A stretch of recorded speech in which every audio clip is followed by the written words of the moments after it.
Salut tout le monde, très urgent. Aujourd'hui, dimanche 14 décembre 2025, le chef terreau Iyad Agali et sa femme viennent d'être localisés. Voilà, c'est écrit ici, hein, selon le journal abamako.com. Localisation d'Iyad Agali et son épouse par les services de renseignement. Qu'est-ce qui s'est passé?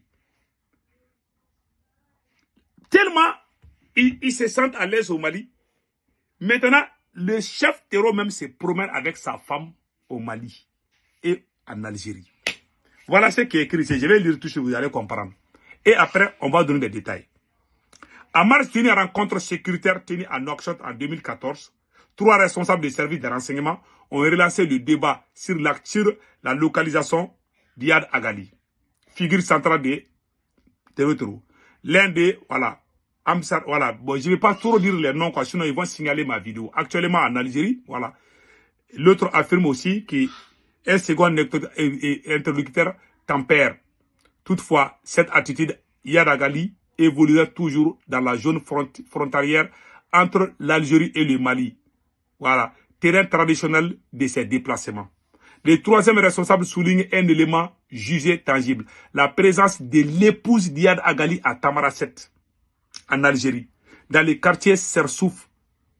Voilà, même si celle-ci serait sur le point de déménager. Donc, parfois aussi, elle vient au Mali. Donc voilà, en quelque sorte, des débats sur les services de renseignement. Depuis 2014, ces débats sont là. Parce qu'en 2012, j'aimerais dire quelque chose à tout le monde. Le chef terroriste Iyad Agali était l'ambassadeur du Mali en Arabie Saoudite. C'est un politicien qui est devenu comme ça, terreau. Hein. Beaucoup de gens, les Burkinabés connaissent. Iyad Agali était logé au Burkina Faso. Il parlait à la télé burkinabé même. C'est ça que les gens ne comprennent pas. Les gens pensent qu'il est tombé du ciel là.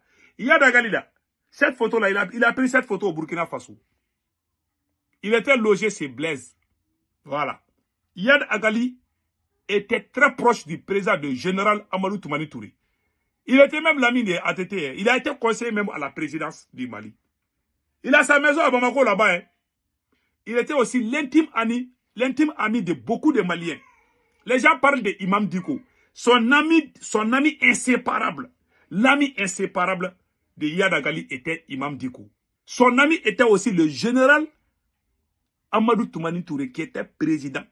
C'est l'ami inséparable de Iyad Agali était le général Amadou Toumani Touré aussi. J'aimerais que les gens comprennent que ce monsieur qui est en train de faire du mal aux Maliens, aux Burkinabés et aux Nigériens, non seulement il est logé en Algérie, nourri en Algérie, mais il est aussi un politicien. C'est un politicien. Il parle très bien Bambara. Iyad Agali, il a été l'ambassadeur du Mali en Arabie Saoudite. C'est là-bas où il allait faire ses bêtises là-bas. Quand il est retourné là-bas, là, comme ça, il a changé. Voilà. Donc maintenant, aujourd'hui, il se promène avec sa femme. Il y a quelque chose que je vais dire à tout le monde. Iyad Agali, c'est-à-dire qu'il y a plus de 700 localités du Mali, des villages, des villes. Plus de 700 localités sont sous contrôle des terreaux. C'est-à-dire qu'ils ont des terrains qui les appartiennent aujourd'hui, où les Maliens payent les impôts pour les terreaux. C'est dans ces endroits-là, tous les 4 coins du monde, là, tous ces plus grands bandits des 4 coins du monde viennent actuellement faire leur fiesta, leur fête au Mali. C'est le Mali qui est devenu leur berceau maintenant. Et tous maintenant, ils sont à l'aise au Mali. Hein. Ils se promènent même avec leurs chiens. Les terroristes, là, ils se filment. Parfois, ils prennent l'été, hein, ils se filment, ils sont au Mali. Et tout le monde sait où ils se trouvent. Hein.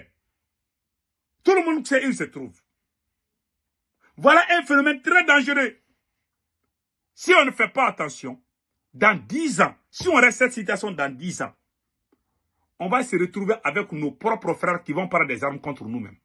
Parce que ces gens-là qui sont là-bas, là, ils payent les impôts pour les terreaux. Quand leur enfant est né comme ça, ce sont les terreaux qui les entraînent pour être comme eux. Ils sont en train de bâtir quelque chose qui est très grave. C'est un danger. Hein? C'est un truc à retardement. Je ne vais pas dire le nom, sinon ils vont signaler ma vidéo. Voilà. C'est le truc là à retardement. Ah, c'est pas bon. Donc voilà, Iyad Agali, il se promène avec sa femme. Hein. Tellement ils sont à l'aise au Mali. Parce que Assimi Goïta est à Bamako en train de faire des guerres politiques avec tout le monde. Il a problème avec son armée. Assimi Goïta a problème avec son armée. Il a les problèmes. Il y a même pas il y a pas d'union. Qui doit faire l'union? C'est le président qui doit unir son peuple. Si le président lui-même, il crée la division au sein de sa population, ça veut dire que ce président est l'ennemi numéro 1. Aujourd'hui, tous les 4 coins du monde, tous les plus grands bandits du monde se sont réconciliés pour venir prendre le Mali. C'est leur stratégie, c'est leur but. Pendant que nous, au moment où le président doit nous unir, lui aussi, il est tellement... Il y a des gens qui sont nés pour diviser. Voilà, c'est ça. Donc aujourd'hui, le mal est fait. Et puis je vais vous dire une chose. Cette affaire-là d'Iyad Agali, on dit qu'Iyad Agali est en Algérie. Mais je vais vous montrer quelque chose qui va vous impressionner. Je vous jure, l'Algérie, la France sait que c'est l'Algérie qui est en train de faire ces bêtises-là. Les États-Unis savent. La Russie savent. Pourquoi toutes ces grandes puissances-là ne se lèvent pas contre l'Algérie? Monsieur Ségué, ne se lèvent pas pour dire la vérité à l'Algérie. La Russie ne dit rien contre l'Algérie. Les États-Unis ne disent rien contre l'Algérie. La France ne dit rien contre l'Algérie. Tout le monde sait aussi que c'est même Algérie-là, c'est cette même Algérie-là qui est derrière tous ces trucs-là. Pourquoi ce silence? Je vais vous montrer quelque chose qui va vous impressionner. Écoutons ce que c'est. Ça, c'est l'ancien ambassadeur. L'ancien ambassadeur de France au Mali. Voilà. De l'ambassade de France au Mali. Comment on appelle? Nicolas Norman. Écoutez l'ancien ambassadeur qui fait des révélations sur la localisation de Iyad Agali. Et je vous dis, toutes les grandes puissances savent que Iyad Agali est en Algérie. Et tout le monde sait que c'est lui aussi qui est derrière toutes ces attaques. Mais pourquoi on ne va pas mettre pression pour l'Algérie pour qu'on finisse avec ça là? Point d'interrogation. La Russie ne dit rien. Les États-Unis aussi ne disent rien. Hein. Tout le monde, l'Algérie est devenue comme bébé gâté pour tout le monde. L'Algérie est devenue comme une femme belle, tout le monde veut l'épouser. Moi, je ne comprends plus rien. Je suis vraiment étonné dans cette affaire. Tout le monde sait que c'est l'Algérie. Tous ces plus grands vagabonds, ils sont tous en train de manger en Algérie là-bas. Ils prennent le petit déjeuner là-bas, ils prennent le déjeuner là-bas, et quand ils sont bien rassasiés, ils prennent des armes pour venir nous faire du mal. Maintenant, je vais vous laisser écouter, et après on va décortiquer. Écoutons. Ça, c'est l'ancien ambassadeur de la France au Mali. Voilà, je vous laisse écouter. Oui, la France ne voulait pas faire des attaques en Algérie parce qu'il n'y avait pas d'entente suffisante entre la France et l'Algérie à ce sujet. Il n'était pas possible pour l'armée française de faire... les Américains, vous savez, ils ont tué Ben Laden au Pakistan et sans demander l'autorisation du Pakistan. Donc c'est une violation de la souveraineté du Pakistan pour pouvoir tuer Ben Laden. Il faut reconnaître que la diplomatie française est plus timide, plus peureuse si on veut, et n'a pas osé faire ce que les Américains ont fait au Pakistan. Voilà, c'est un fait. Alors moi j'étais pas dans les instances du pouvoir, j'aurais peut-être préféré que la France attaque Iyad Agali en Algérie et le tue une fois pour toutes, mais on n'a pas osé le faire. Voilà, c'est un fait, parce qu'il était en Algérie. Mais il n'y a même pas eu de tentative de coopération militaire, coopération de renseignement avec l'Algérie pour pouvoir l'isoler ou même le mettre à la disposition du renseignement algérien? Si, Elijah, pour répondre à votre question, d'après ce que je sais, parce qu'évidemment ces choses-là ne sont pas beaucoup rendues publiques, mais d'après ce que des militaires français m'ont dit, la France a informé l'Algérie que Iyad Agali se trouvait dans tel village. À un moment, il était également soigné dans un hôpital en Algérie. Et l'Algérie n'a pas réagi à cela. Voilà. Et donc, l'Algérie l'a laissé, en fait, là où il était.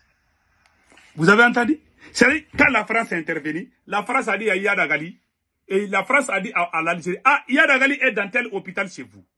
Imagine, la France n'est pas première puissance militaire, ni deuxième puissance, mais la France, étant au Mali, a pu localiser Iyad Agali depuis le territoire algérien. Mais la France n'a pas touché. La Russie est 1000 fois plus puissante que la France. Ça veut dire que la Russie aussi sait où se trouve Iyad Agali. Toutes ces grandes puissances-là savent la vérité. Qu'est-ce que ces puissances-là nous cachent, quoi? Moi, ma tête me fait mal, quoi. Franchement parler.